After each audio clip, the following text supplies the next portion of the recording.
The Scott Ryfun Radio Show.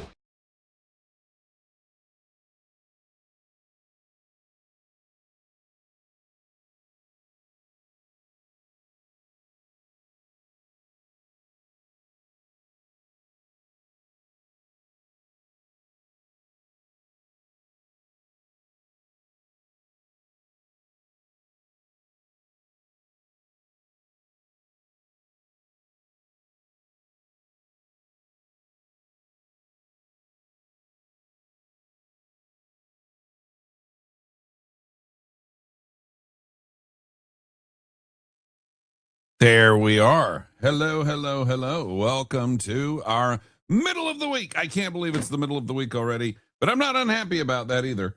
And we still haven't really gotten through the middle of the week, so really still kind of, pre midweek, if that's a thing. Good morning to everybody. Welcome. I can't really talk about this, and I shouldn't talk about it. You will not believe who called me yesterday. You will not believe who called me yesterday. And I can't tell you today who called me yesterday. But one day you will find out who called me yesterday, and we'll all have a giant laugh over it. And it's and I'll just say that I'm going to listen to what they have to say. But I kind of like the path I'm on right now. But I'll listen. I owe people that much. So we'll see. We'll see. But you will not believe who called me yesterday. That's all I can say for right now. But it was kind of a shocker, to tell you the truth. But Anyway, let's actually have some conversation here this morning. Mikey says good morning to Scott and the chat. Thank you very much, sir. And have we gotten our thumbs up yet today? We haven't yet. Wesley's here. Good to have you here, sir. 2888's with us. Greetings, program. Lisa says good morning. We say good morning back. 153 says hi. Mr. Blocker out of Jessup says hello. Greg says hopefully the third Monday is the charm. Hopefully you can get out of that Monday rut by Wednesday. That would be nice. David says hello. Good morning to you. Brad says hello from way up there in the North Georgia mountains. Again, I love the fact that we have people in Alabama tuning in. We have people in the North Georgia mountains tuning in. We have the South Carolinians tuning in. We have people all over the place joining us on the stream. And I can't tell you how much I love that. Absolutely. Joe says good morning. Bobby says good morning. And happy hump day, as the inspector would say. Karen says good morning. Becky gives us a good morning from number 193. 33 says better late than never. Oh, no, you're not late. I'm not late. We're not late. We're starting when we start. Let's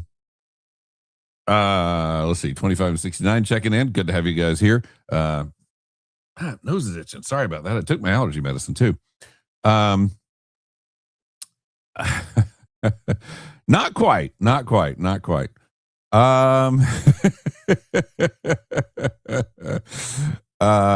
cannot comment.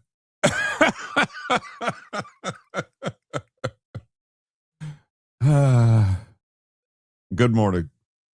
No comment. Let's see. You believe it? I was shocked I beat Paul's. I haven't seen Paul's thumbs up yet. I feel bad about not being able to start yet. And because as far as I'm concerned, we can't go until we've had Paul's thumbs up. Let's see. 155 is good morning. Brad says morning. I think it's longer and longer and longer that morning. Cole the Lego Master says it was my boss after cousin Eddie went to his house and brought him back with a big bow. Yeah. Good morning. Technology is your friend. Yes. Keith says good morning. Good to have you here, sir. In October, if I can tune in, you'll know it's from Scotland. Oh, how cool. How cool. Congratulations on that. That's going to be a really, really neat trip. Chuck says good morning. We say good morning back. Muriel says good morning. We do the same. Catherine gives us a good morning, and we wish her a wonderful day. Did you say you were going to start back at 6 o'clock? What did I miss that? When did you say you were going to start back on 6 o'clock? I've said a couple of times I'm thinking of easing the stream back to 6, but we haven't done it. I mean, it's not 6. At 6, I was sitting in my little state. Here's the weird thing. Like before everything, can can I just tell you how amazing Mrs. Rifen is as just a human being and just a wonderful person?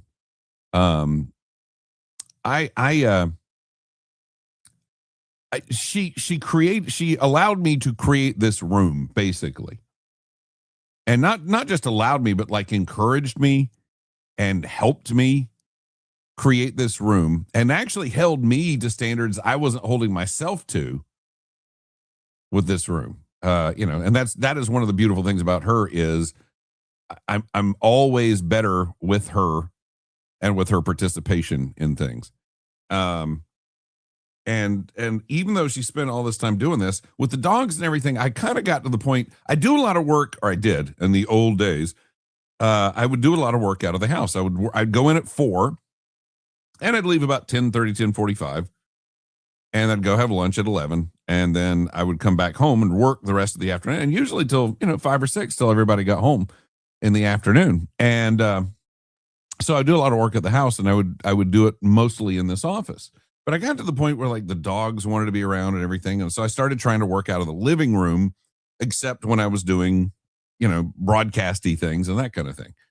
And because she saw me working out of the living room so much, and she saw that kind of my setup in the living room was awkward, she actually, right before everything went down, she actually helped work with me to set up a little station in the living room that was just kind of my workstation in the living room, so that I could sit in the living room with the dogs and everything and do work there and still do work here. And then of course, so I do my show prep every morning in my little workstation in the living room. And it doesn't look, it doesn't look not living roomy. If you were to come visit, you wouldn't recognize that it's a workstation, but it's subtly and cleverly a disguised work area for me to do things in there. And so what I will tell you is at 6 o'clock this morning, I was in the work station doing show prep, because that's where I've been doing the show prep ever since I started doing the stream. So, but no, I mentioned a couple of days ago, I'm thinking about easing this back just so when the time comes that I am broadcasting in whatever way I am broadcasting. And again, look, like I said, I'm willing to listen. I'm not holding out any great hope, but I'm willing to listen. But whatever way I'm broadcasting, I'm going to start at 6. I'm going to run to 9. I'm not going to do 6 to 10. It's just I'm 55, man. And I already put in a lot of hours. So, but I'm thinking about easing the stream back to 6 so that just so that, everybody is in that routine when we do move it over to the radio in whatever way that happens to be. Sunrise and you brighten morning. Thank you. Number 35, Jerry, has found us there. Kathleen says, good morning. We say good morning back. Jim, greetings and observation. The difference in Southern hospitality and hostility is a steering wheel. Okay. Let's see. Good morning. Good morning, sir. Paul gives us the thumbs up. Now we can get going. Let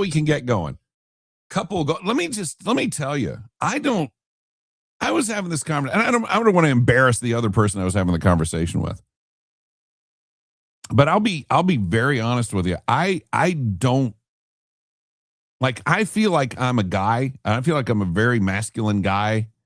And I feel like I'm out there defending masculinity a lot.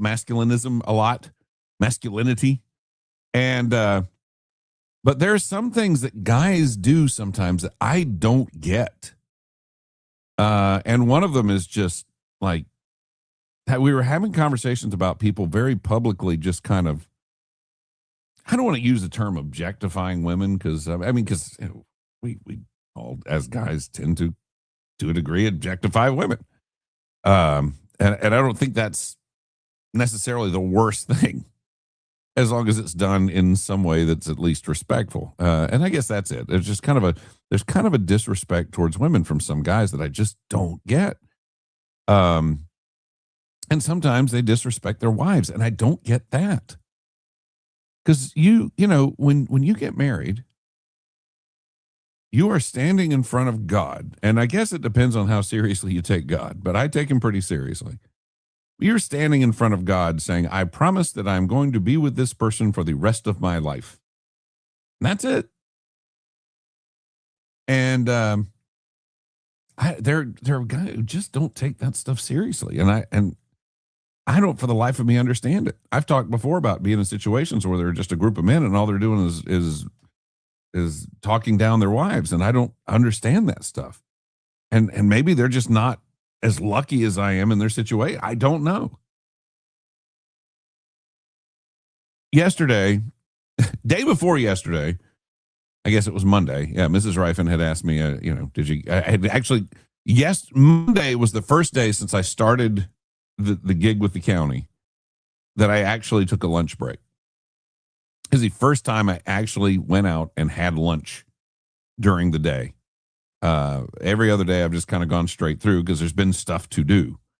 And Monday I got out late. It was like 3:30, but I went and did it. And I'd mentioned that to Mrs. Rifen. Yesterday I get in the car, I open the car door, and there's one of those little igloo coolers. It's packed with lunch, waters for the day. Now, she made me drink a water in the morning, and there were 2 more bottles of water. So I was walking up and down the hall to the bathroom all day yesterday. It was like embarrassing. I was walking up and down because you got to walk by the same people's office every time. And they're sitting there going, why the heck does this guy keep going to the bathroom?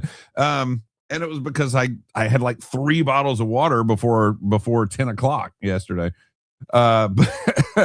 And started working my way. It started working its way through me. But anyway, that having been said, she's ridiculously incredible. You talk about just not deserving somebody. And again, I just don't understand when people are in a relationship with somebody and I'm sure it's just posturing. I'm sure they don't sit there and go home and go, hey, ball and chain. Yeah, I'm here again. You're lucky. I just don't get that. But anyway, let's move on. Vicky says good morning. Dwayne's number 180. He says good morning. It's 6 o'clock somewhere. That's just 6 o'clock with you. And of course with our other with Mikey, it's 6 o'clock for him. Carolyn says good morning, and we're glad to have you there, Carolyn. Nick, hey, good to have you. That is the first time I've actually posted somebody on Twitch, because most of the time it's some kind of spam that we get from Twitch. But that's nice. Hey, what's up? 161 in the house, 7 Eastern, 6 Central. Same bat time, same bat channel. How did the final second Sunday go? It did not go. It was very, very, very, very rained out.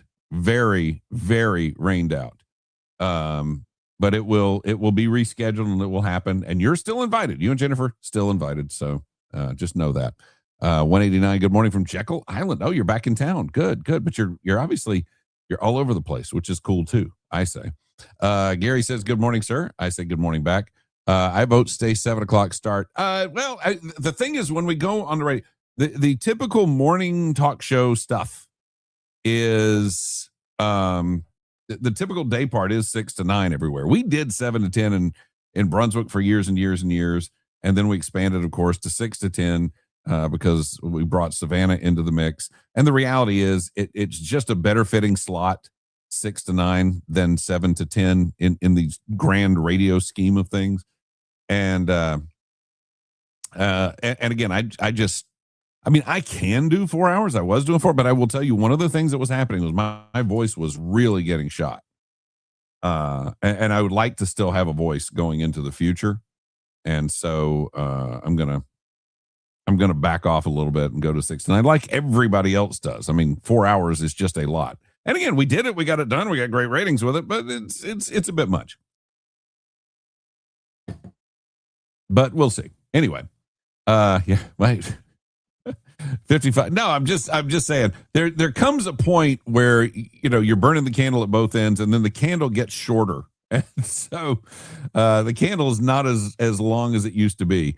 Good morning from the liberal Liberty Swamp of Hines. I still don't understand why that is the case, but it is. Saying is I can't drive. Oh, I can drive 55. That's about it. Do you have access, admin control of the Rifen show prep site? Do you tend to utilize and update that? Here's what I'll tell you. The Rifen show prep site was always housed at rifen.com. In the old days, it pointed towards an iHeart site, and it was quick and easy to maintain and everything. Obviously, since then, I've disconnected it from the iHeart site. And, yes, I would like to. I still own the site. It just doesn't really have anything other than a landing page right now. But yes, I would like that to be. I'd like that to be a show prep site. But again, it's just going to take a little bit of an investment. I kind of want to wait until there's some revenue coming in, to be honest with you, or at least till there's the potential. Right? Basically, again. I'm doing this stream every morning really to kind of stay in touch with you guys, to keep my chops alive, to keep doing what I'm doing. But I'm not making money doing this because I'm not allowed to make money doing this right now, because I'm in the middle of a period where I'm not, contractually, I can't go make money doing this. I can't sell it. I can't, monetize it in any way. I can't approach clients. Many of them have approached me, and I've kind of said, "Hey, you gotta wait." But so when there is money to spend on it, I mean, I'll spend money before there's money comes in, but when it's time to make money, that's when I'll do that stuff. Otherwise, no.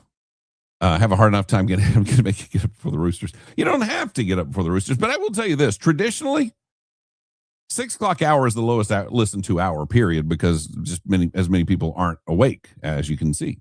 But I will tell you this, it's usually the best hour.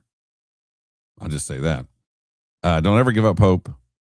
Chatham Area Republican Women Board meeting. Everybody asked what happened to you, and I had to explain. We've got to get you a radio station. Jerry Argent, there has to be. No, again, I'm there.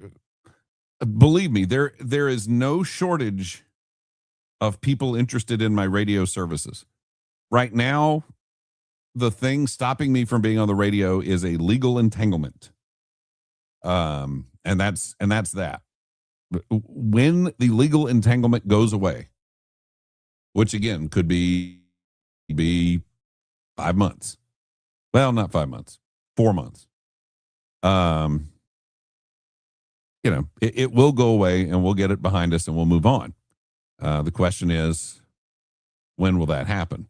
But believe me, there's no shortage of people wanting to do business with me, which has been one of the most heartening things that I've ever experienced. Is, when everything went down, the number of people who reached out and said, I want to do business with you. The number of people I got offered jobs like right away. I got offered. I had a buddy who said, I've got a burgeoning business, and he does. He has a burgeoning business that's literally generating millions in revenue. And he's like, "Do you want to be a salesman for me?" And I was like, because I knew I already had radio options. But yeah, I mean, people have reached out to me since minute one. And so just knowing that a lot of people wanted to be in business with me was great. But honest to goodness, it's you have to understand, I'm doing the stream not because there aren't people wanting to put me on the radio. I'm doing the stream because I can't go on the radio right now.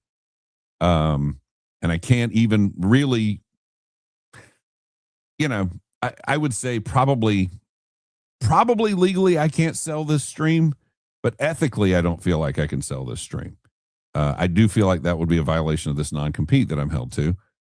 And we've had some letters exchanged, and we are asking for a release from that. We have made some very, very solid reasoned arguments as to why we believe that I should not be held to that any longer.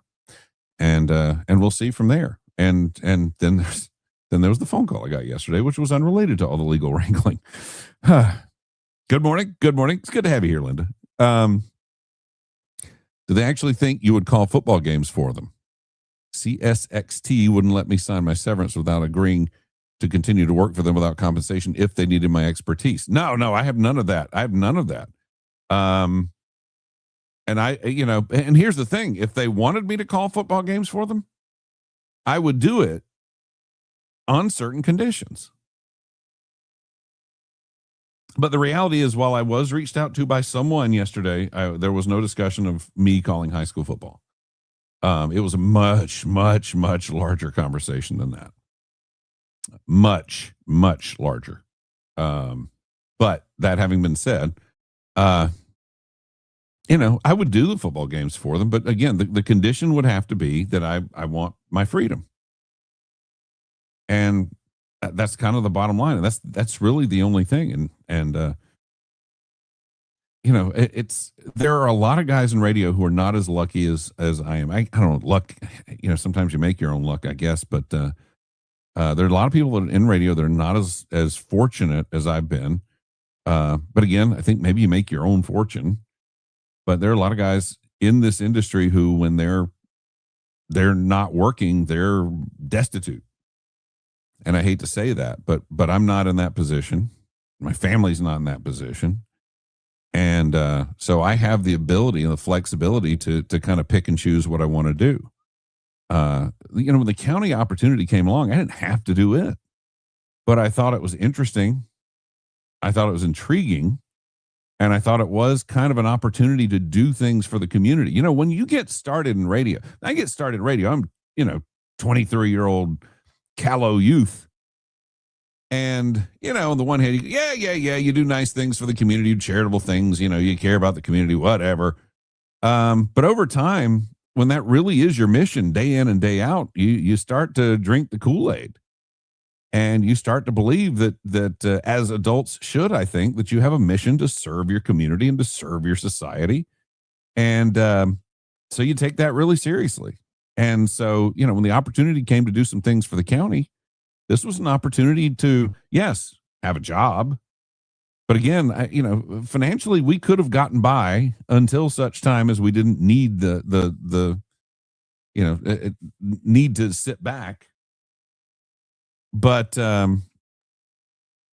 there was just an opportunity to do something for the community and, make a difference and make a contribution. And I've gotten to know a lot of people within county government over the course of my doing what I do on the radio. And they were people that I like and respect. And it just seemed like a really good, interesting, neat option to try and do something cool. So, all of that having been said, I'd like to do this. I'd like to keep doing it. And I'd like to keep doing it even after we get an opportunity to launch the radio. If other things come up, we'll see. I don't know. Let's see. 198 in the house. Good to have you here. Ricky Smith says, good morning. Bryant says, take your lunch. Government does not care about you. And you bet all the higher ups don't miss their extended lunch breaks while pushing lowers not to take one. Well, let me say this. Nobody has pushed me to not take it. It has literally been me saying, there's just stuff I really need to get done. And I want to get it done because it's the difference between being up to speed and not being up to speed. That first week I was there, every time a press release came out, somebody would send me, multiple people would send me copies of it and go, is this you? Is this you? And I was like, no, that's not me. I still got the training wheels on. And at some point, you kind of want to get through the whole training wheels thing. And hopefully at the end of this week, I will be training wheelsless, but we'll see. We'll see. I've still got a 7-hour training. I was trying to do that 7-hour training yesterday, but things kept coming up.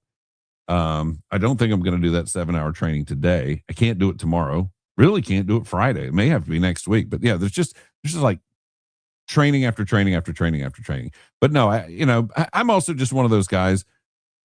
It was the same thing when I was working in the radio where I'd leave weeks of vacation time on the books or I'd work a bunch of holidays and not take any comp time. And I would always say to myself, when the company is done with me, they're not going to care that I did all this stuff. But, at the same time, who did care? You guys. It made a difference to you. And I feel like, when I was no longer on the radio and I had people, literally was inundated with people wanting to do business with me in whatever way they could. I feel like that was kind of a driver of that. That was kind of a thing where, you didn't work. You didn't take all your holidays. You didn't take all your vacation. You spent it with your buddies on the air, and they appreciated that. You spent it with people doing things for the community. And again, I think, does it pay off in the corporate sense? No, it doesn't, because they don't care. At the end of the day, you're on a spreadsheet and they can take you off the spreadsheet. But you made a difference to your community in giving up that time. And I kind of feel that way with this too. And maybe that's just me. Maybe I'm just rationalizing, but it just, I do it. Let's see. Obviously, I didn't agree. Ultimately negotiated a future pay raise so high they haven't asked in 22 years. I don't get it either. My wife is my best friend. I want to do everything with her. If she doesn't go or isn't there, I'm kind of bummed. My favorite person. Yeah, I'm the same way. I don't understand people who treat marriage like it's a prison or a dungeon or anything like that. I mean, I just don't get it. I don't get it. Steve says hello. This morning, the planets aligned. I prepared for the eclipse as I realized my toothbrush does not match the ambiance enough to go Amazon shopping. Sorry about that. Let's see. Honestly, prefer this hour and a half format with no commercials. Same amount of info. 86 the same commercials 30 times a morning. I get that on the one hand. It's good to have you here, by the way, man. But I do have to pay bills. I mean, at some point, we got to have commercials. Now, I will tell you this. I have had conversations, as you know, with people, and the most likely path that I will go forward, they have a clock already built up, and it's far fewer commercials than we had. That is what I will say. Let's see. Drop me a line offline about the cost of the show prep site. My biz may sponsor that depending on okay. Well, I mean, yeah, we'll have that conversation, no doubt. And yeah, that's you love the site and access it during ideological debates. That was one of the big reasons I put the site together. There's a couple of reasons. One, I was printing out like half a ream a day of show prep. And I, again, when you do the show prep like I was doing it, you use 15% of it. You have the rest of it there just in case. And I was wasting a lot of paper. I was trying to save the company a little money. And I was also trying to keep myself a little better organized, because you just have a big pile of paper. Sometimes it's tough to get what you're looking for. Something comes up in conversation. You go, oh, wait a minute. Yes, I have that right here. So I decided to do the site, one, because I was trying to save paper. Two, I was trying to be more organized. But three, I had a lot of people who'd come say, hey, that thing you were talking about today, where can I find that? Because they'd get into a debate with somebody. And they knew they had they had the tunk right there. They could throw it down, but they didn't know where to go. And they didn't remember what source, because I usually try to give the source at the beginning anyway. But yeah, I put that together so people, rather than ask where they could find what I was talking about, like almost everything I talk about winds up on Rifen.com. So no, I'm going to have to, I'm going to put it back together. Don't worry about that. Hang on a second. You got spanked. I guarantee you he would never call his wife, hey woman. No. Ooh, are you kidding me? The name I usually use for her is beautiful. And I think it applies. So there you go. Happy Wednesday. Heat index 110. Stay hydrated. Life is good. Glad we're all here together. I am too. Wait, I'm late to the game. I cannot comment on that.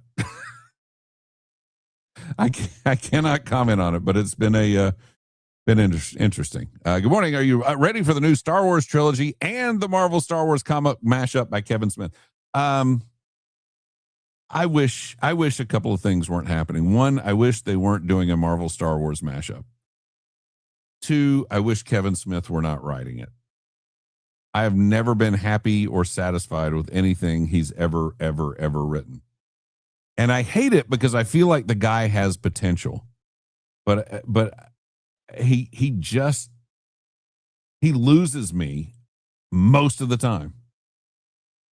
And I hate that. But Anyway, yes, I don't like the idea of the Marvel Star Wars mashup. I don't want to see that.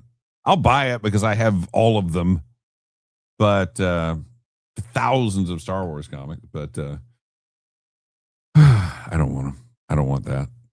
I'll get it, but I don't want it. And see, and they're saying we're doing it for the 50th anniversary next year. Woohoo! And my thing is, for the 50th anniversary, go get Roy Thomas to write a story. Go get David Michelinie and Walt Simonson to do something together. Go find some of those creative teams that really made that thing click, and get those guys. If you can lure Howard Chaykin into it, I don't know that you can get Roy Thomas and Howard Chaykin, but if you could, man, that would be great. Can't get Archie Goodwin or Al Williamson; they're dead.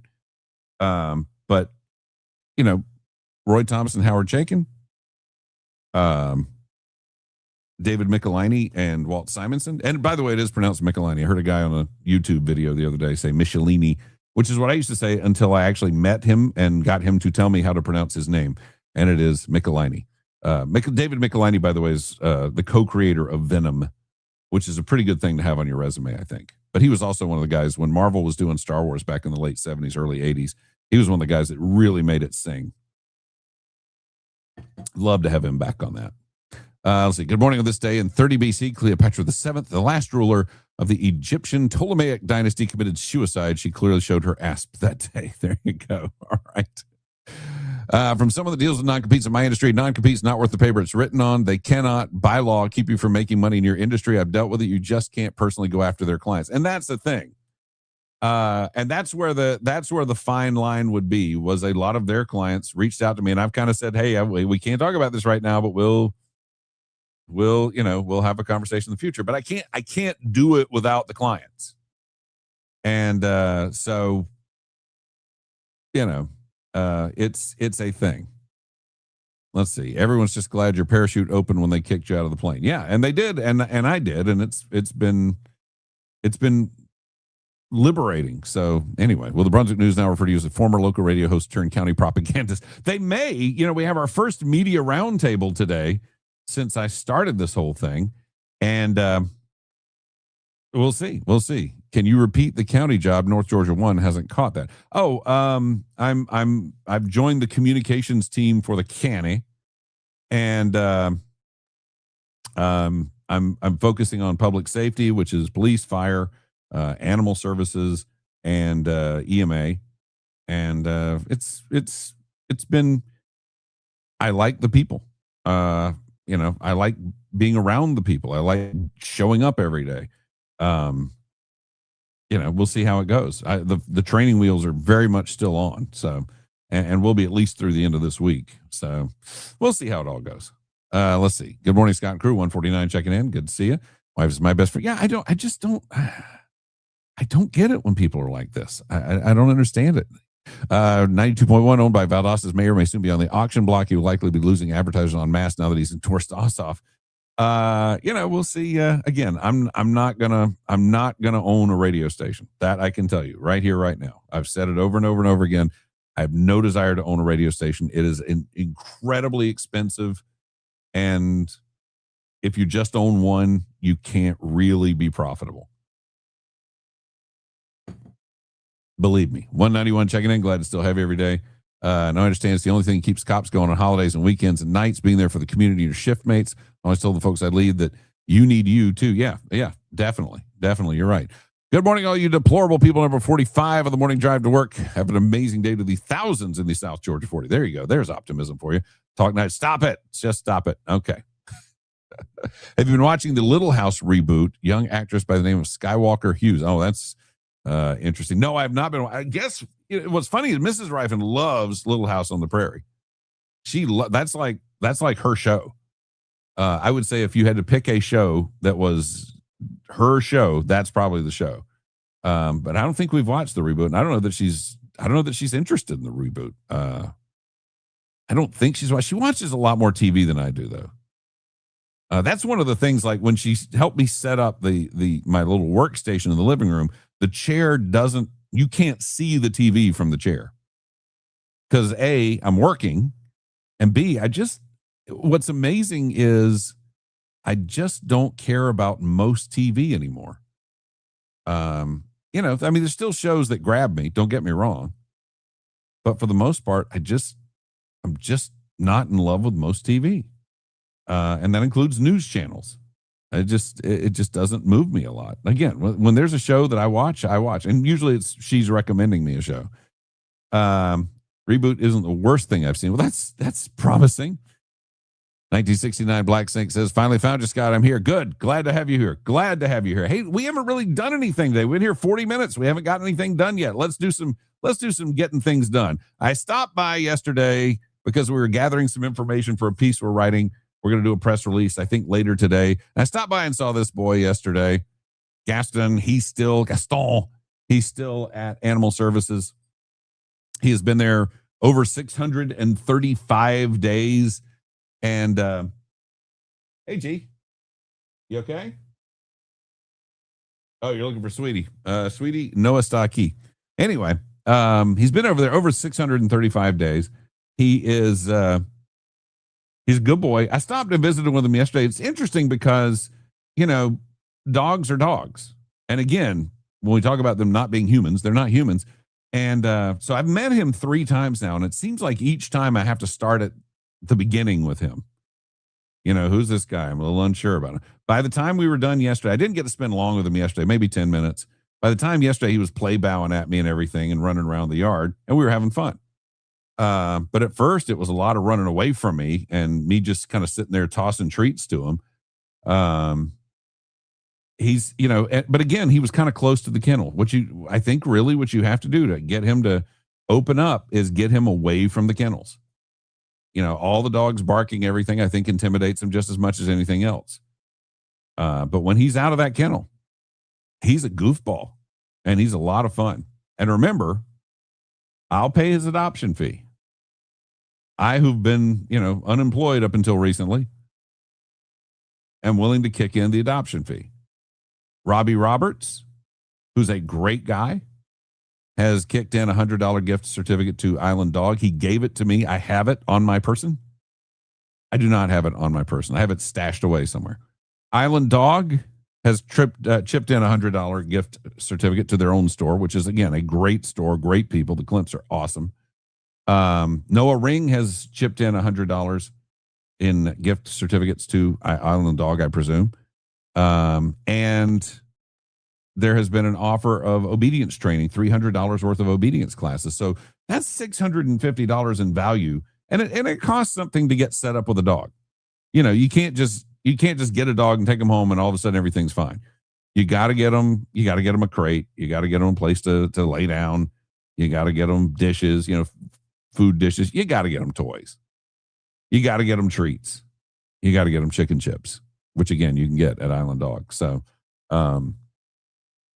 there is Gaston. He is at Animal Services. You can go check him out and you can foster him. You can take him home and see how he does in your house. But he's a great dog. And I hate that he's on that list. I hate that he's on death row because he just doesn't. And he's been there for 635 plus days. That kid doesn't deserve that. That kid deserves a home. He deserves a family, to call his pack. He deserves all of that. And hopefully we can get that for him. Hopefully we can do that for him. But yeah, I was out there and, we can do it. Let's see. Do I have a quad box in the home studio? Yeah, I can go. Can I go quad? I don't know. Joey Marinara is on here. I think he will tell you we can go quad. I can definitely go 3, and I think I can go quad. I think I can go up to 8 or 10 actually. So yeah, no, I can do better than quad box in the home studio. You don't worry about the home studio. I got that part taken care of. Trust me. Hey, sweets. Election board discusses later early voting hours. Wait a minute. Later early? What's going on here? This was a meeting. I was actually invited to this meeting, but I was like, I can't make this. This is Taylor Cooper's article in the paper of record. Glenn County's Board of Elections discussed the possibility of changing early voting poll hours at a meeting Tuesday to give voters who work until 5 more time to reach the polls. During a public comment period, county resident Penny Hennessy asked for the board to consider extending early voting hours from 8 to 5 to 8 to 7 during the last week of early voting. Elections and Registration Supervisor Chris Channel said that if the board were to extend hours, they would do so in a week-long block rather than how the board has historically handled poll hour extensions in the past. They've been extended to 7 p.m. on Monday nights. Yeah, I agree with Chris on this. I agree with Chris on a lot of things. I like Chris. I saw Chris this weekend at Sam's.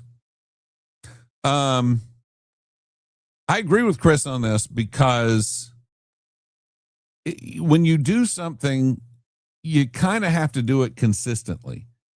And to say we're going to do it Monday and Monday only at this time, but not Tuesday, Wednesday, Thursday, it does confuse people. But if you do the same thing every day at the same time, it tends to get through and be more effective. And it's going to be more expensive. But yeah, Christina Redden said the biggest burst of people who get turned away is the first 15 minutes after 5 p.m. There's about 300 to 400 in the entire election. Sandy Dean suggested staggering hours in some way to allow for polls to stay open until 6 p.m. some days. That suggestion went without objection from the board, but they held off on deciding until they see some of the data collected by the board's administrators. And again, part of that is, you could do that some days, but when you start doing we'll be open until 6:30 this day and 6:15 that day, but 6 that day and 5 that day, and you lose people. And I hate to say that, but people like easy, people like consistency, people like sameness. That's why I try to go on the every day at 7:00.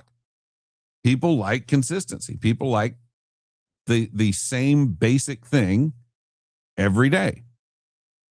People like to be able to count on something being there consistently for them.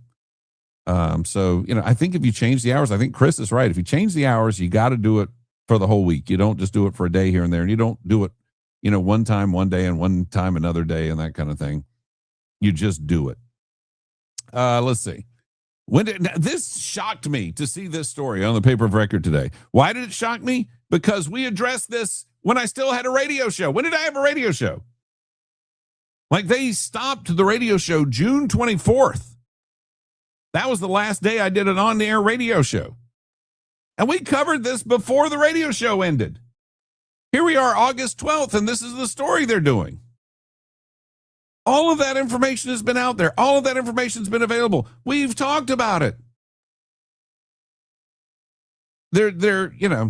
Again, just, we have literally covered everything in that story sometime in May or June. I guess it's great. It's a local story, but good grief. People don't like change for sure. I'm one of those people. No, I'm with you on that. Me either. Let's see. Come hang out with KGIB. Hope to see your smiling face there. We're hosting our first ever drop-in meet and greet. Oh, that's interesting. On Tuesday, August 18th, 5 to 7 p.m. at Uptown Tap and Cigar at 253 Redfern Village on St. Simon's Island. We'll provide the munchies. You grab the drink. Come get to know us and score some KGIB swag. Chat with board members, staff, and volunteers. Learn about making the KGIB difference, making fun, super casual. Spend some time socializing.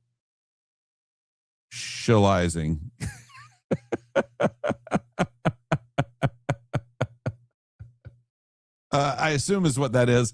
And Tuesday, the 18th, is a special day. Why? It's G-Man's birthday as well. G-Man will be turning 29 years young on August 18th. Let's hope the Valdosta mayor loses his station. But here's the thing about that. You're talking about his endorsing Jon Ossoff. And let me just say this. This is what I was talking about the other day. When I said there were going to be some problems in the senatorial election, it was something that Eric Erickson pointed out, which is Jon Ossoff has bent over backwards to be there and be supportive of people in the rural communities. And Valdosta is a rural community, more or less. But Jon Ossoff has made it a real focus of his job as a senator to provide, to be there, to be available for them, to communicate with the people in the rural areas of the state. And he's built some allegiance out there. That's I was sharing that quote the other day from Eric Erickson. And this is why I was sharing it, because I told you some of the stuff like this was going to start happening. That there was going to be a real struggle to take that Senate seat back, because Ossoff, first off, he plays moderate, and he does a good job of being in touch with, trying to secure things for people in the more rural areas of the state. And that's the thing. That's the area of the state he should be focusing on, because he's got Atlanta. Atlanta's not going to vote for Republican. There's not. So what does he have to do to win the state? He has to appeal to the rural voters, and he's doing it. You've got to be careful. You've got to be careful. He has a shot. The Aldi store is still not. No, we know. We talked about it months ago, and it's the front page story in the paper of record. It's the exact same story we did a couple of months ago. Months. I mean, there's one thing about just not like being a day or two late to the story, but good months. All right. Believe me, don't want an Aldi's. Place is awful. I only go if I really need to. No, I understand. We've been to Aldi's. I call it Checkpoint Aldi, because it reminds me of a Soviet era grocery store. Probably a little better than a Soviet era grocery store, but still that same kind of, you will take what we give you, and that is it. That kind of thing. That wasn't Russian, but you know what I'm saying. Former local radio host and news reporter of future events. There you go. It's a matter of personal pride to perform the best when you can, when you've accepted a job. Absolutely. Ossoff seems to be the only person running. So you're saying you have not seen Williams enough, is what you're saying. And there, Joey Marinara says, yes, you can take more than quad. I thought as much. Let's take a look at this, because we need to take a look at this really quickly. There's your 7-day tropical outlook. You got this puppy right here in the red, which is a greater than 60% chance of forming a tropical cyclone within the next 48 hours. We will be keeping our eyes on that guy. And then there's this other guy right over here by Africa, who is less than 40% chance, but these things, that's in 48 hours, but we'll see what happens over the next several days. Hang on, let me get Joey Marinara's comment off the screen so we can see everything a little bit. There we go.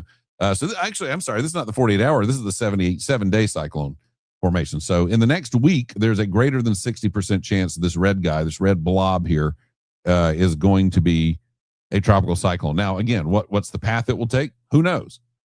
We'll keep an eye on that. And then you've got the yellow, which is less than 40%, but that's in the next week. But, tomorrow that could change. And then you got this guy, 40 to 60, way up here in the North Atlantic, but he's not going anywhere towards, if you notice, he's kind of going up towards the Northeast. He's going towards Europe. We shouldn't have an issue with the guy in orange. But this is that time of year now. We're hitting mid-August. Labor Day is always our week. The week before and the week after Labor Day are the ones we really have to pay the most attention to. And here we are again. We're starting to edge towards Labor Day. People are starting to make Labor Day plans. I'm hearing people talking about it. We're talking about it in the household. And we'll see how this goes. Orange guy bad. Well, this orange guy, not so bad. He's going to go over there. But you got the red guy we'll pay attention to. The yellow guy we need to pay attention to. And we'll keep you updated as things go on with that. But yeah, go ahead and just keep it in mind. And look, it's a good time. May not be anything. Nothing may happen. We'll see. But it's probably a good time to start thinking about your kit. Start getting things for your kit. Get the toilet paper while it's still in the store. Because you and I both know two things will happen. There will be a run on water and there will be a run on toilet paper the second something actually becomes a threat to the area. So, go ahead and get your kit ready. You should have your kit ready by June 1st. But I know people delay and people go, we don't really see anything during the summer anyway. But and this may not turn out to be anything. This may just be absolutely nothing long term. But be prepared just in case. City of Brunswick's getting ready to set their rate. The Glenn County has been out there setting their rate. And the article the other day in the paper of record that claimed they were going to have an increase, even though every year since 2023 they have had the exact same millage. And the proposed millage rate for this year is the exact same millage, despite the article yesterday. City of Brunswick is publishing their proposed rates. What I found interesting was that the county is going to keep the excess tax digest. They're not going to roll back the millage, which is, again, that's where the confusion lies, is if you're going to make more money from the tax digest, then the state says you have to roll back your millage to match the previous income from the taxes, or you have to advertise that you're increasing taxes, even though the tax rate is exactly the same. But interestingly, with the exact same millage rate, they're going to have a 6.65% increase in the millage. But we looked at why is like when you look at let's go back over here. Okay, so for 2026, look at Glenn County's property tax increase. 2025, same millage, and City of Brunswick, God bless them, they're keeping their same millage as well. They've had the same millage since 2020 to 2021. They've had the same millage. Glenn County, increase of 15.32%, increase of 6.78%. And again, for 2027, we're looking at 6.65% increase. City, 2.89, 6.94, 0.11%. I don't understand. I know the city's more than just downtown, and I know that's a big part of this. But, I mean, if things are really happening, popping, moving, and shaking in the city, why are we looking at increases in the tax digest of, well, anemic levels like 0.11%, whereas the same time period in the county, you had 6.78%. It seems like there's a lot of happy talk, and you can mask the happy talk by having a robust downtown, but the tax digest ain't going up like it should be. Like everywhere else, tax digests are going way up because values of property are going up, and that's the reason your tax digest goes up, because the property values go way up, and property values have been going way up, but they're not going way up in the city. You have to ask yourself why, and you also have to ask yourself: is the fact that the government's building houses for people, government officials are running nonprofits that are building houses for people that have mortgage lenders on the board? The whole thing just seems very conflict of interesty. But, is government involvement in every aspect of housing and property stuff hurting the city of Brunswick? It's a fair question to ask, I think. Chatham Commissioner says he will not allow bridge over Savannah-Ogeechee Canal. This was interesting because initially when I see a story like that, I go, whatever, these environmental wacko. But then I saw it wasn't environmental wacko. It was Dean Kicklighter. And so when it's Dean Kicklighter saying it, I go, okay, well, hang on. Let's look at this thing. Let's give it a little bit of scrutiny because, Kicklighter is far from an environmental wacko liberal. Very far from it. Chatham County Commissioner shared his disapproval of a proposed pooler development that will require a bridge over the Savannah-Ogeechee Canal. Earlier this year, Pooler City Council approved a zoning change that would pave the way for warehouses and a bridge to be built by Tom Triplett Park. However, the area around the proposed bridge belongs to Chatham County, and that is a problem. It is interesting, though, that like Pooler has all these opportunities, and they're just being hamstrung left and right. Like they just can't quite get everything together. Again, I still love that development that they downplayed. Again, the issue, obviously, again, is traffic, but now they've got this industrial park that they want to do, and Pooler seems to be on board with it, but they have to have Chatham's cooperation, and they're not getting it. Chatham County Commissioner Dean Kicklighter sat down with WSAV to discuss why he wants this project to be stopped. We do have a say-so about what can be constructed over a section of canal that we own, Kicklighter said. So we made that decision to let them know that under no way, shape, or form would a bridge be allowed to go over that section of the canal. When Pooler City Council approved the zoning change, they said it was only the first steps. The developers would have to come back with site plans. In April, the developers were told council needed proof that Chatham County, Georgia Ports Authority, and the Savannah-Ogeechee Canal were all notified. The proposed project would affect all three entities. All I know is they can't cross that canal, Kicklighter said. So the rest of it's up to Pooler. If Pooler allows them to build on each side of the canal that the county owns, that would be something they would have to answer. Many residents in the past spoke out against the project, holding protest signs and signing petitions. Kicklighter said when he received notice that the developers were trying to build over the historic canal, he wanted to do something. Kicklighter said Really? Who wrote this? Isabella Baez. Kicklighter, I'm going to read it like she wrote it. Kicklighter said him and Chatham County Chairman Chester Ellis sat down with Pooler officials to discuss the project. I want the city of Pooler to know that I'm appreciative for what they've done for Triplet. I'm appreciative of what they're trying to do, but it's a tough task. I acted on the only thing I have the legal authority to act on, and that was the bridge over the canal. And then they reached out to Pooler for a statement, and Pooler said, city officials met with the county, but there have been no additional changes from the city of Pooler. So this may come to loggerheads.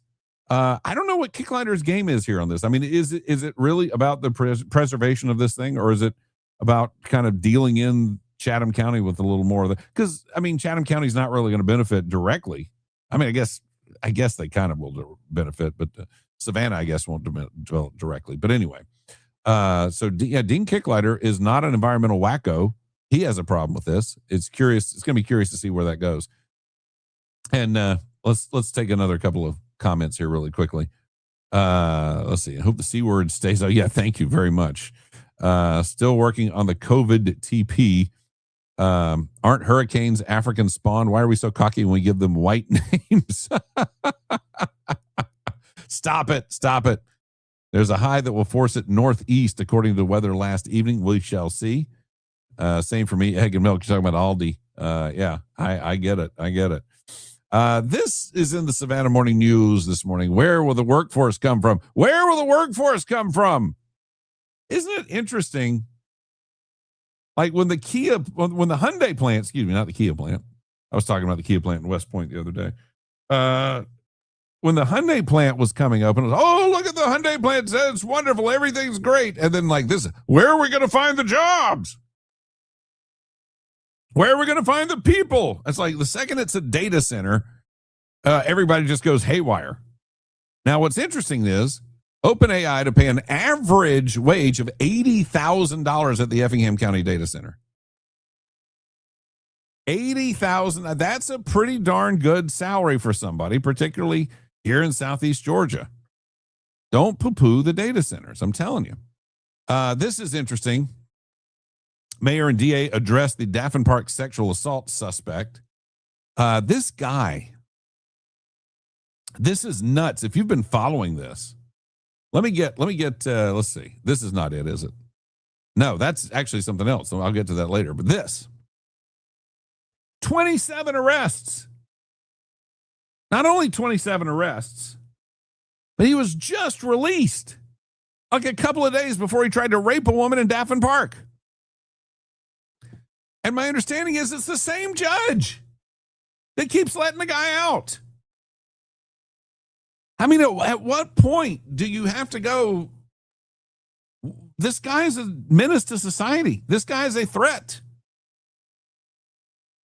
I mean, again, and if it was one of those things, I think, where he was released, pending the trial, pending a hearing or whatever. But again, to me, bond should be granted in most instances.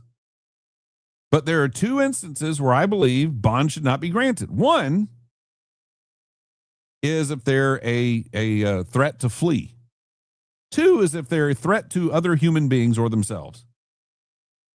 Clearly, the guy is a threat to other human beings. Keep him locked up. It's not going to surprise me, by the way, to see a news story where they go, oh, he got out. Don't worry about it.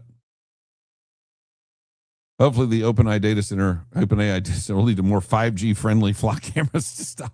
You're going to throw every conspiracy theory in there at one time. Congratulations on that. By the way, because it's part of my job, Glenn County has a new page.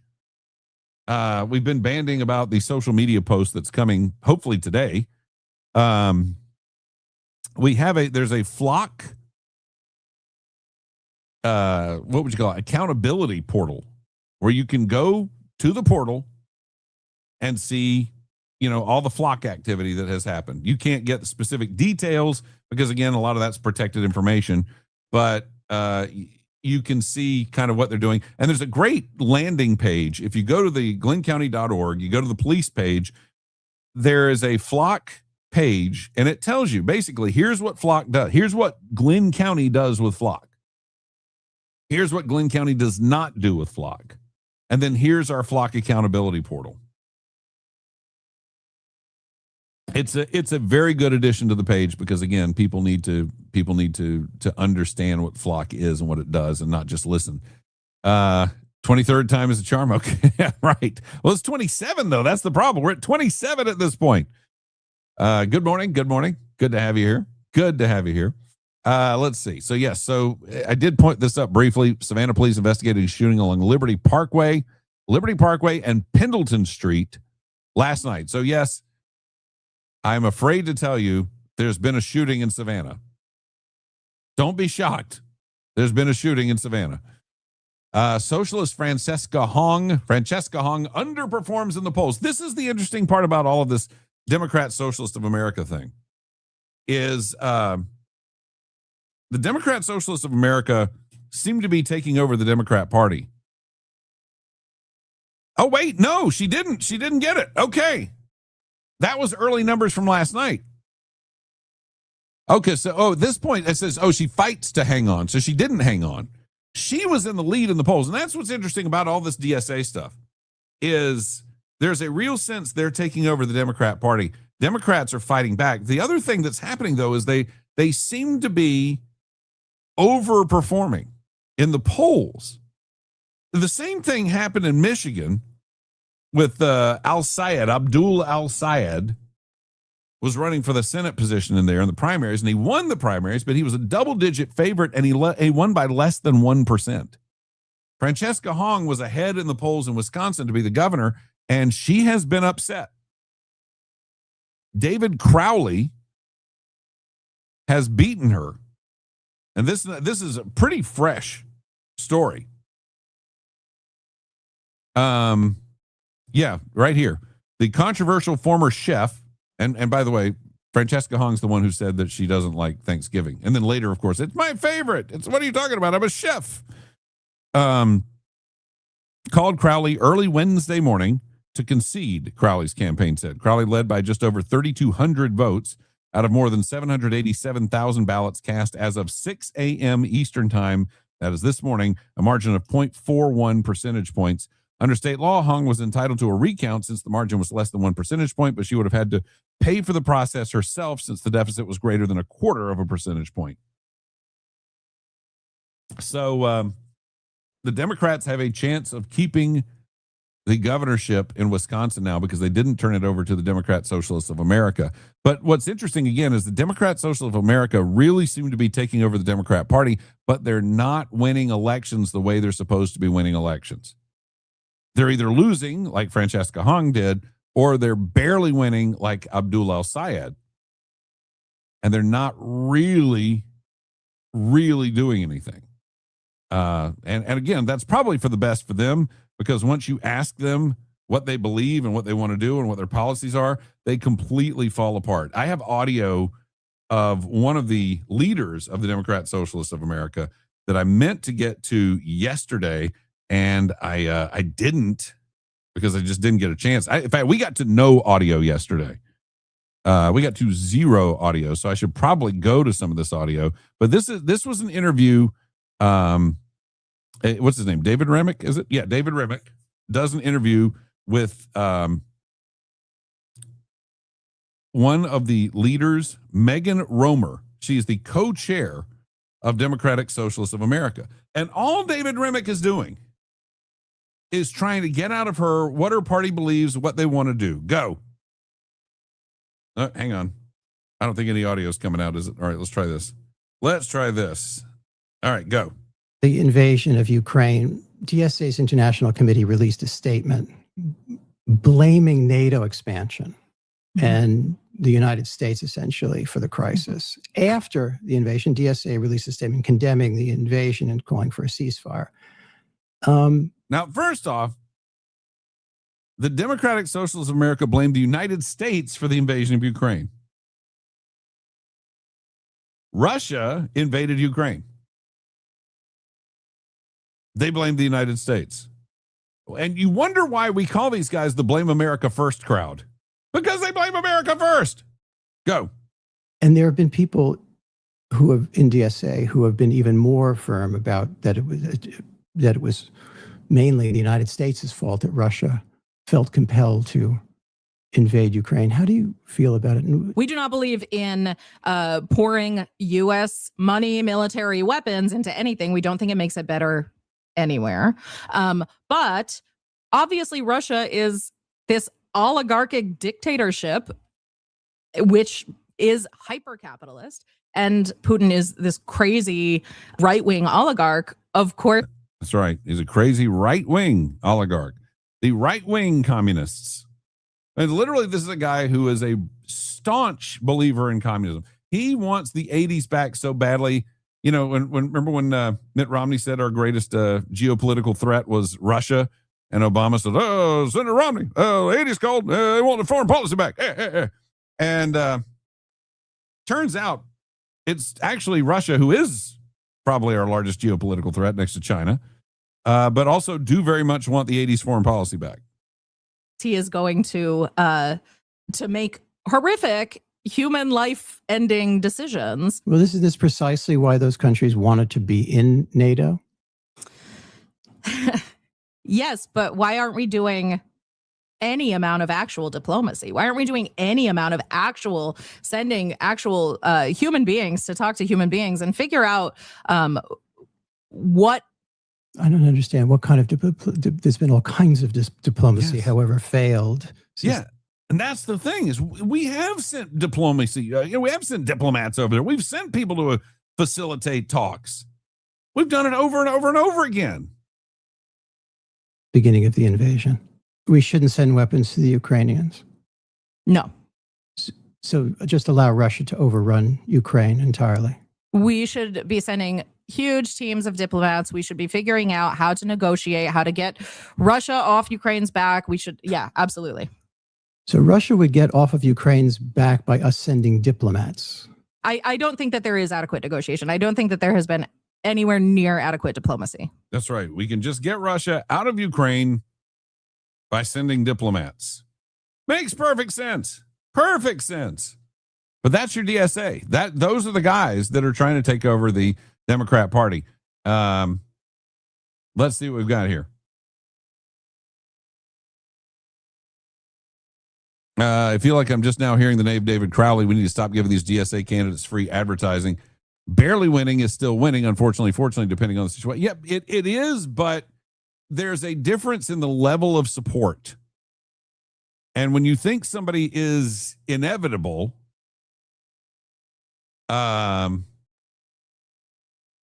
you know, it's a very different thing because you don't put up the same fight when it's close as when it's inevitable. And so, yeah, I mean, it is different. And again, they're not, when the expectation is they're going to win by double digits and they win by less than a single digit, that is a sign that they're not as strong as they're said to be. We need to treat them with the same rules as mass murder shooters. Don't help them spread their propaganda. Okay. Still can't figure out how Parks and Rec got left out of your new job duties. What the heck? Parks and Rec lady is a bug fan. I get all that. A big fan. I'm assuming this is what that means. But it's not public safety. It's a different thing. See, Collins was so little impact. You think his name's Williams. There you go. There you go. She's got that telltale annoying liberal tone. Oh yeah. You ought to see the video. I mean, it's everything you want it to be. It's everything you think it is. I think Joe Biden does bear a lot of responsibility for the war in Ukraine breaking out under his watch. Yes. In that, what I'll say is this. Russia wanted to invade Ukraine, but we didn't do anything to stop them. We just, yeah. I mean, Biden literally said, "Oh, they won't. If they take a little bit of Ukraine, it'll be all right." But that's it. Yeah, I agree with you on that. I don't think general U.S. policy caused the war in Ukraine. We had a really weak leader at the time, and that's the thing. And Russia knows that. I mean, it's you know, it's funny because they invaded, they invaded part of Ukraine, and they invaded Crimea during the Obama administration, and then during the Trump administration, the first one, they didn't invade anybody. And then Biden came back in and they did full force invasion of Ukraine. And the funny thing is, if you remember this, everybody was scared that Russia was going to, because things weren't going well for Russia in this war, because Ukraine was actually fighting back hard. and continue to fight back hard, which again is a good thing for us. But if you remember, everybody's really scared that Ukraine was going to, or Russia was going to unleash nukes. They were going to launch nukes at Ukraine. And I'll just say this, if Biden were still in office, maybe they do. It seems like they do have a change of tone when Trump is in office. And, you know, for all everybody on the left keeps saying, oh, he's just Putin's lapdog, that Trump. It really kind of seems to be the other way around. Putin really tends to back off when Trump is involved. And I think that should be noted. This woman thinks diplomats are a football team. We send huge teams of diplomats. Yeah, exactly. And the more, and the funny thing is, like, they will tell you more police officers do not actually make for less crime, but then they'll say more diplomats make for less war. It doesn't make any sense. She should go to Ukraine and Russia and see how it goes. Let Mountain to Sea Ministries take her over there. They've been there. They've been on the ground. Let them take her, and she can see exactly what's going on there. For better or worse, we didn't just send diplomats. We sent, well, there you go. Yeah, I mean, and the president has been very involved in this whole thing ever since. We've tried to come up with diplomatic solutions for that situation, but it ain't happening right now. And to be honest with you, it's funny because, you know, there's an element of the right that's gone crazy. And yeah, I do kind of blame Trump a little bit because I think he allowed conspiracy theory to run rampant. And sometimes that has bitten him. But, you know, there are a lot of guys on the right who were just immediately like not any support for Ukraine, backing Russia the entire way. And then I had guys, and it was some of the Savannah guys were sending me just nasty emails. Hey, why are you going to give up supporting Ukraine? They're done for. They're lost. They've lost hundreds of thousands of people. Any day now, they're going to be, you know, declaring a peace and they're going to give up. And it's been a couple of years since I was getting those things. And Ukraine's still in there fighting, slugging it out. I don't think it's deniable at this point that Ukraine is making a huge dent in Russia and that Russia didn't expect this. Russia expected to march into Kyiv in less than a week. And it's years later, and they still haven't done it. Of course, a lot of the same people are, you know, BRICS was going to destroy American currency as of August of 2024. And here we are. BRICS has not destroyed U.S. currency. We got to get out of the conspiracy theory mindset. Speaking of which, the latest from Tucker Carlson. He's interviewing Hunter Biden. And the conclusion, and Tucker Carlson, who runs around going, I wish people would stop talking about Israel. I want to talk about something besides Israel. Cannot stop talking about Israel. Now, Hunter Biden's laptop came from Israel. You can't make this nonsense up. I wish I were this good. I should have thought this looks like a Babylon Bee headline. The laptop came from Israel. Now remember, the Democrats tried to deny that it was his. They tried to say it came from Russia. It's been established now in a court of law that it is Hunter Biden's laptop, straight up. But it came from Israel. I swear, yeah, you guys, man, if it rains tomorrow, you're going to blame Israel. Heat wave, Israel. One of these storms here turns into a hurricane, starts advancing on our area. It'll be Israel's fault. Well, Israel, they got those Jewish weather machines, so you never know. This is peak Tucker Carlson. This is like Tucker. We knew Tucker had gone nuts. Sitting down with Hunter Biden and then finding a way to pin the laptop on Israel. That's a problem. Oh, yeah. Oh, absolutely. Oh, Biden didn't do it by himself. Obama helped with his transient red lines on the Crimean Peninsula. Yeah. Yeah. Oh, and I mentioned, I thought earlier that, yeah, under Obama, Crimea became fair game for Russia. And, that means port. That means, shipping. And Obama let them take it and didn't do a thing to stop them. Not a thing. Which is crazy, but it's true. All right, what time? Oh, wow. Yeah, we're getting late in the game here. So let's throw a few more things out there. Spider-Man, brand new day. Setting records everywhere. What is it doing? It had biggest weekend of all time, had the biggest second weekend of all time. And still yesterday made 17 million dollars on a Monday. Movies made $671 million domestically, $1.68 million worldwide. $1.68 billion worldwide. It is cleaning up, and it deserves to clean up. It's a good movie, and it's very Spider-Man. Those of you who are Spider-Man people, as I always was, Spider-Man, my two favorite superheroes, I'll go ahead and tell you right here, right now, my two favorites all time, Spider-Man and The Thing, in that order. Speaking of David Michelinie, I mentioned earlier today, was a big component of writing Spider-Man during a lot of the time I was reading it very regularly. And and some of my beef, like when they made the Sam Raimi movies, 2002, 2004, what was the third one? 2007.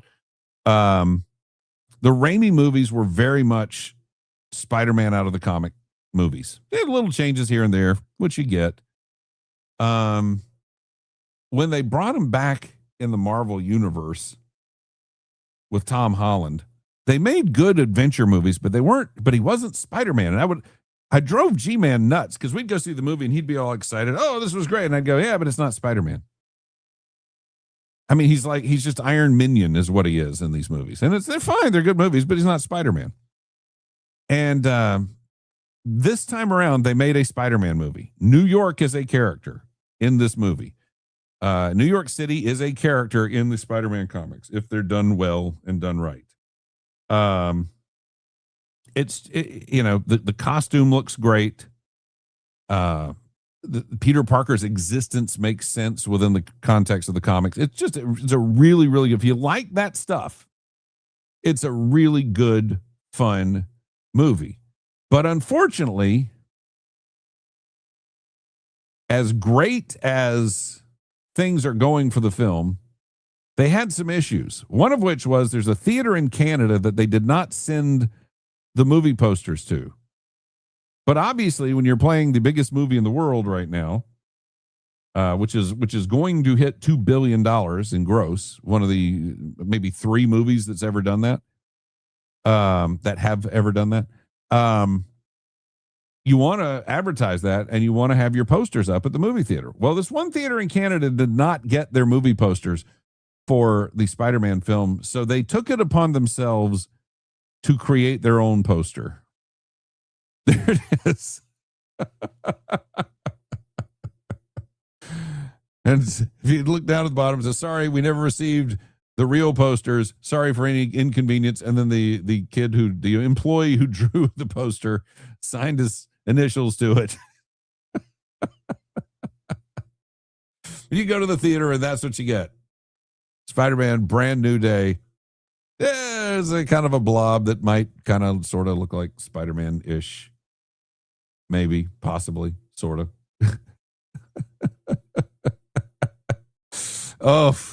Let's see.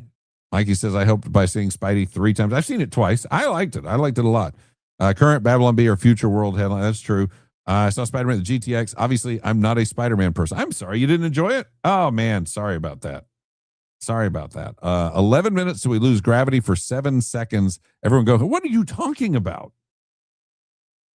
What are you? Okay, never mind. I'm not going to ask. Let's see. Is this? Oh, yeah. So Abdul El Sayed has removed a bunch of his YouTube videos because all these guys are, in addition to being democratic socialists, they are, they're YouTube influencers. And he removed over 200 videos from his site. This is from the K-File. Oh no, this is yeah, that's not the right one though. I want a different one. That's the one I want. There we go. So here we go with this story. It's not going to let me do it. Oh, I got to go through a paywall. Well, you know what I'll do? I'll go to the Apple News app, which will also have it. Should. Let's see. Boom, boom, boom, boom, boom, boom. Okay. All right. And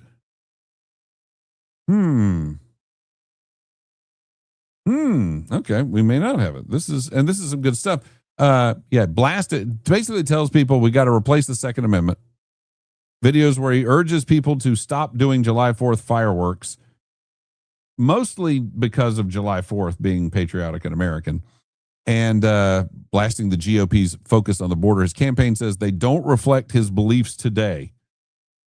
And understand, the Democrats literally brought in everything that Brett Kavanaugh ever did in high school. And all of that was supposed to represent everything Brett Kavanaugh ever did. But the things that Abdul El Sayed did on YouTube 3 weeks ago do not reflect who he is today.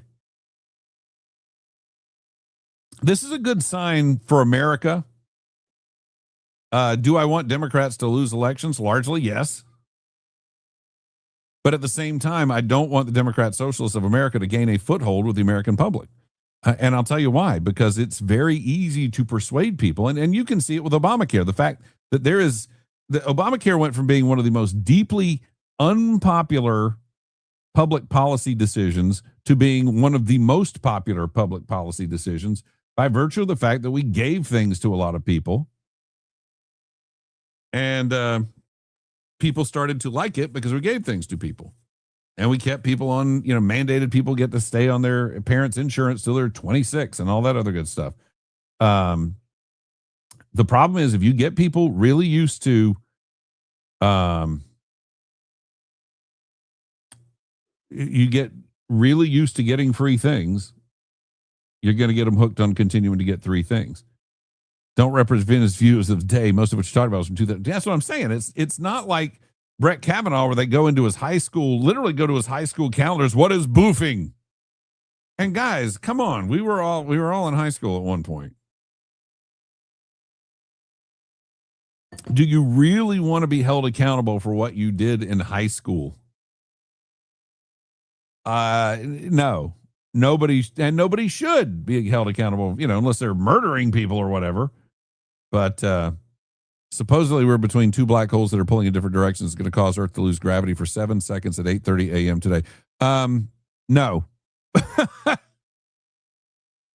I'm just going to say this. If Earth lost gravity for 7 seconds, it would be catastrophic. It would be catastrophic. Just scientifically speaking, no. Maybe lightened gravity. But even that, I'm a little dubious about. The viral internet claim that Earth will lose its gravity for 7 seconds is entirely false. Yeah, 7 seconds of us losing gravity would be catastrophic. Do you know? 7 seconds would be an eternity if there were no gravity. An eternity. The planet would fly apart. You would fly off the planet. And 7 seconds would be, this is again one of those things, and I know you don't actually believe this. I know you're just having fun with this, but there are people who believe this. There are people who are spreading this around. And it's kind of the danger of what people are willing to believe in this day and age. And, hey, if I'm here and we all fly off at 8:32, I would love to apologize for that, but I wouldn't be able to because, again, everything would be gone. People don't seem to understand what 7 seconds without gravity would be on this planet. It wouldn't be, we're floating around 5 feet off the ground. We'd be gone. I mean, it's just, first off, the Earth would have to stop rotating. I don't understand why black holes would be pulling in different directions. The Earth would have to stop rotating. If it stopped rotating, it would not stay together. And we would fly off into space. And 7 seconds would be plenty of time for everything to be destroyed. It's gravity's not going to turn off for 7 seconds. What do people think that means, by the way? I mean, do they think it literally means you'll float around for like 3 feet off the ground or whatever, or 5 feet off the ground?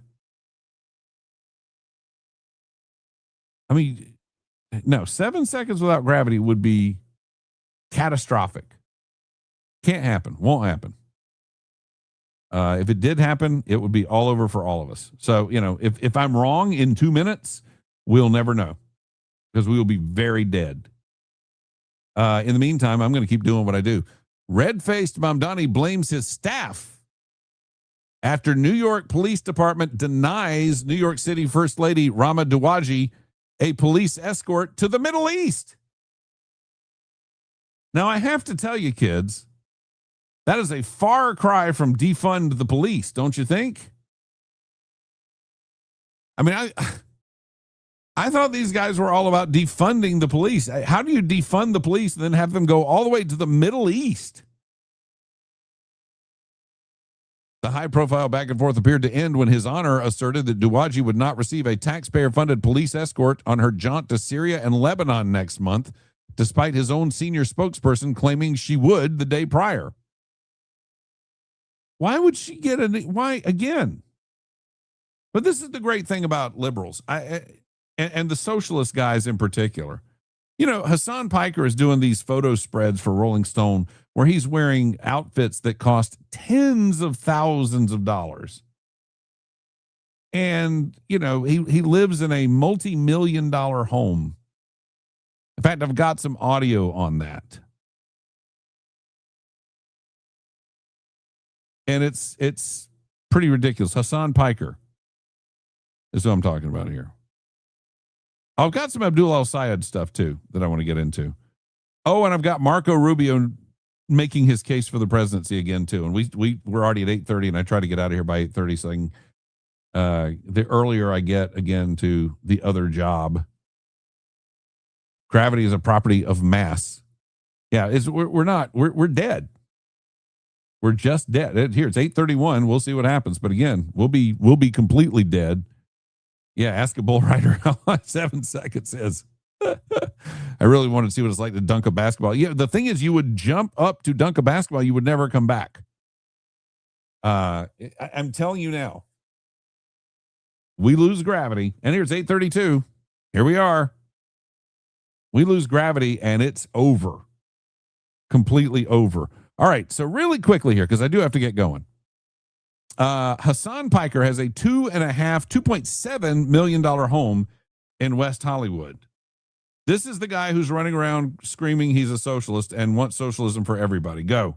At what point does your very expensive home stop being a basic human necessity and something that essentially reinforces the very system that you're critiquing? I don't think the purchases that you make necessarily, I mean, if you're buying a private jet, it's a little different, but I don't think the purchases that you make, as long as you're not using it to engage in capital accumulation, imply, something less ethical than whatever purchase you're making in general. I have a house. The reason why it's so expensive is because it's in West Hollywood. Yeah, that's capitalism. It's supply and demand. There's big demand. This guy is pushing socialism, but there we go. So Sam Piker said, well, the reason I have such an expensive house is in West Hollywood. Yes, you're correct. By the way, let's go back again. I told you yesterday, Maura Healey, the governor of Massachusetts, signed a bill Monday legalizing abortion up until the moment of birth. And I told you, I said, these guys will tell you that they don't want abortion up to birth. And yet somehow they continue to support abortion up to birth. Here they are lying to you. We are not for late-term abortion, period. Nowhere in America is a woman carrying a pregnancy to term and asking for an abortion. That is not happening. It's insulting to the women of America. Well, guess what? They are. And it is now the law in Massachusetts that a woman can ask for an abortion up until the moment of birth. Oh, nowhere that's happening. That's insulting. And when they do that, when they get angry like that with you, they're trying to make it so that you will not have the conversation with them anymore. Okay, one last little thing, because I do have to get out of here. Last little thing. This is Abdul El Sayed talking about the evil's power structure in this country, and he goes somewhere he should not go. In fact, Riley Blanton, Watchtower Intel, my buddy, did a piece this week about the two biggest movers in our society, the two biggest entertainments in our society. And he had a guy who analyzes this stuff, who says the two biggest things in this society that really move people are football and politics. Abdul Al Sayed gets involved in this mix. All right, go. You think about all the wars that we fight abroad, all of the sordid history of oppressing other people in the name of this American idea, right? Whether it was, quote, manifest destiny and destroying Native Americans, or it was destroying the transatlantic slave trade, where, you know, folks who, quote, founded this country on the backs of Native folks that they destroyed, then captured people, enslaved them, and had them work their fields. Okay, we didn't capture them. And again, there's this notion on the left, and I guess these are the guys that keep screaming, we've got to teach history accurately. But yet they won't be accurate about slavery. Slavery was the state of the world. It was the historic state of the world. It was the norm for the planet. And yes, the United States was also involved. But it's not a unique, and let's say on its face, slavery is an evil that mankind perpetrated. But to pretend like it's a unique American evil when Americans played their part, but it was a historic, I mean, again, it's the world you're born into, basically. America did one of the biggest things in the world to get rid of slavery around the globe. And of course, we gave up hundreds of thousands of our own lives to get rid of slavery in this country. I get sick of that slave narrative being what it is.